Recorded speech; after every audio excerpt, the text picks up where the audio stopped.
Best any of you heard this? Gail is mad this week because people are not giving her her props, her due respect. These women did something heroic, damn it, and you are to treat them as such. Heroes. Don't you get it? Absolutely, Chris. I mean, I can't remember how much this mission cost for them to go on, and it's a mission, by the way.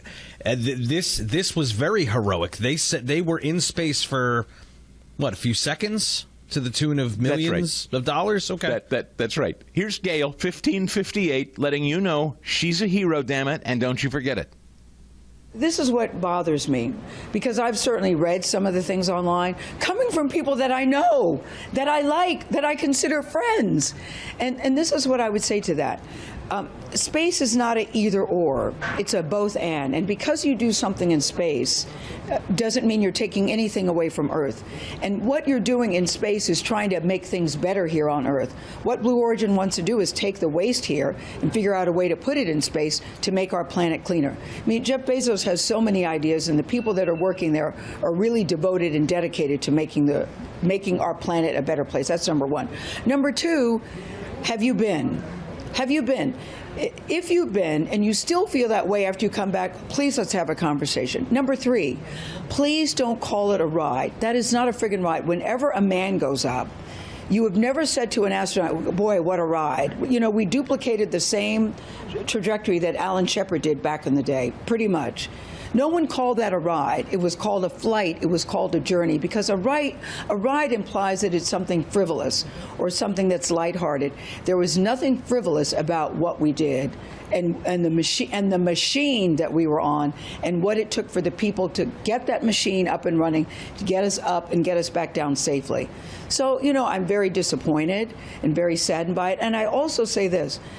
What it's doing to inspire other women and young girls, please don't ignore that. I've had so many women and young girls reach out to me, and men too, by the way, men too, that say, wow, I never thought I could do that, but I see you doing it at this stage of my life. Who would have thunk it? Not me. And how inspired they are.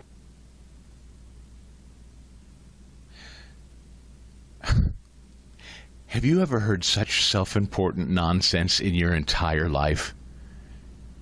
I mean, if you wanted textbook narcissism displayed, if somebody came to you and said, what's narcissism? Play them the Gayle King clip. In the middle of a week where we're talking about angel moms who've lost their daughters, bludgeoned and beaten by illegal aliens, in a week where Democrats are defending illegal aliens and trying to spring them from prisons. You know, we're talking about autism.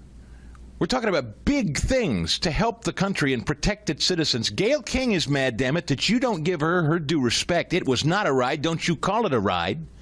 And by the way, girls and women are reaching out to me because I'm an inspiration. Damn it. What we did inspired girls and women. I would love to see one note. I want Gail to produce one note of a young girl that emailed her and said, thank you, Gail. I'm now inspired to become an astronaut because of you.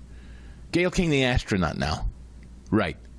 Now, on the same day that she's out bellyaching and demanding respect, and incidentally, if you go search this, if you're interested in it, I'm going somewhere with this, it is fascinating the number of leftists. Remember, go back to the Breakfast Club. You know, that's the show that speaks for all black people, remember. Charlemagne T.H.A. God. They talk to black people. Gayle King is also black. And so it bears repeating, given what you just heard from Gayle King there, 1574 again. Number 1574. Listen to this conversation at the Breakfast Club. What do you call the streets, though? Because, I mean, Bernie and AOC did just have 36,000 people in that. Well, there's still a demographic, people that are not involved at all. People that don't give a damn about none of this.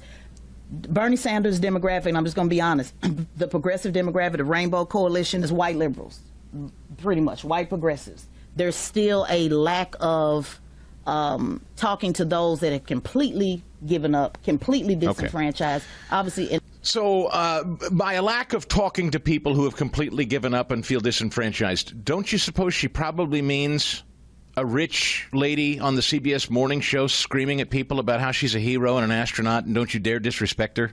For full shows, live and on demand, it's Salem News Channel.